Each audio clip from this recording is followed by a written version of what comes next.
પાટણ શહેરના વેરાઈ ચકલા વિસ્તારમાં આવેલ બદ્રીદાસની વાડીમાં 50 વર્ષથી વધુ સમયથી ચાલતા રામનામ અન્નક્ષેત્ર આજે ગરીબો, ભિક્ષુકો અને રખડતું ભટકતું જીવન જીવતા અનેક નિરાધારો માટે આશીર્વાદ રૂપ સમાન બની રહ્યું છે। ત્યારે આજથી વર્ષો પૂર્વ જૂના જંગ બજારના વેપારીઓ દ્વારા ભૂખ્યાને ભોજનના સૂત્રને સાર્થક કરવા આ રામનામ અન્નક્ષેત્રની શરૂઆત કરવામાં આવી હતી। તો આ અન્નક્ષેત્રમાં રોજ બપોરના સુમારે 50 થી 60 જેટલા નિરાધાર ભિક્ષુકો અને રખડતું ભટકતું જીવન વ્યતીત કરતા લોકોની આંતરડી ઠારવાનું સુંદર કાર્ય દાતાઓ દ્વારા લખાવેલા તિથિના દાન થકી કરવામાં આવી રહ્યું છે। ત્યારે કેટલાક દાતાઓ દ્વારા પોતાની તિથિ લખાવતા આવા નિરાધાર લોકોને મિષ્ટાન સાથેનું પણ ભોજન આપવામાં આવતું હોય છે।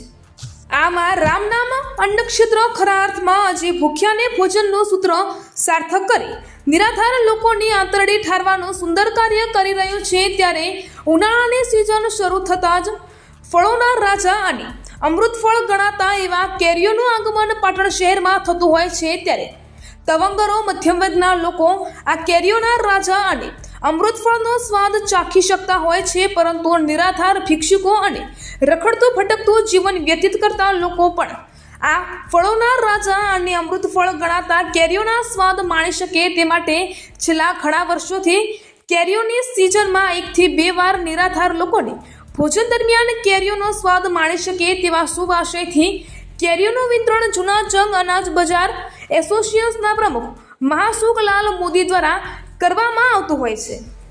ત્યારે આજ રોજ પણ આ રામનામ અન્નક્ષેત્રમાં પોતાની આંતરડી ઠારવા આવેલા નિરાધાર લોકોને ભોજનની સાથે સાથે સિઝનેબલ ગણાતા અને ફળોના રાજા અને અમૃત ફળનો સ્વાદ આવા ગરીબ લોકો પણ ચાખી શકે તે માટે કેરીઓનું વિતરણ કરી અનેક સુખી સંપન્ન લોકોને આવા નિરાધારને પણ સિઝનેબલ આવતા ફળોનો સ્વાદ ચખાડવામાં આવે તેવી રાહ ચીંધી હતી। આ પ્રસંગે મહાસુખલાલ મોદીએ જણાવ્યું હતું કે છેલ્લા ઘણા વર્ષથી કેરીની સિઝનમાં રામનામ અન્નક્ષેત્રમાં ભોજન અર્થે આવતા નિરાધાર લોકો પણ અમૃત ફળનો સ્વાદ ચાખી શકે તે માટે કેરીઓનું વિતરણ કરી પોતાની આત્મસંતોષ મળતો હોવાનું જણાવ્યું હતું। પાટણનું સૌથી જૂનું અન્નક્ષેત્ર એટલે શ્રી રામનામ અન્નક્ષેત્ર। આ અન્નક્ષેત્ર લગભગ 50 વર્ષ કરતાં વધારે જૂનું છે અને એની સ્થાપના ગંજ બજારના પ્રતિષ્ઠિત આગેવાન વેપારીઓ સાથે મળીને કરેલી છે અને એમનો ઉદ્દેશ્ય અહીંયા જે ભિક્ષુકો અને જે ગરીબ છે, જેને ખાવાની ખરેખર તકલીફ છે, એ લોકો આવીને ભરપેટ જમી શકે એવી વ્યવસ્થા થાય એવી વ્યવસ્થા અહીં કરેલી છે। રામનામ અન્નક્ષેત્રમાં લગભગ દરરોજના 60 થી 70 લોકો જમવા આવે છે અને ભરપેટ ભોજન મળે છે। એમને દાળ ભાત શાક રોટલી સાથે મિષ્ટાન પણ આપવામાં આવે છે અને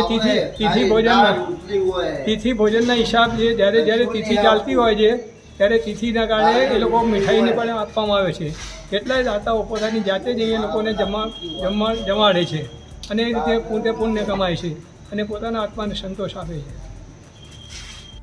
આ અન્નક્ષેત્રમાં હું છેલ્લા કેટલાય વર્ષોથી અહીંયા જે જમવા આવે છે એ લોકોને પ્રેમથી ઉનાળાનું અમૃત ફળ એટલે કેરીનું જમણવાર આપું છું અને એ લોકોને અહીંયા તૃપ્તિ આપવાનું કોશિશ કરી રહ્યું છું અને એનાથી મને આત્મસંતોષ મળે છે।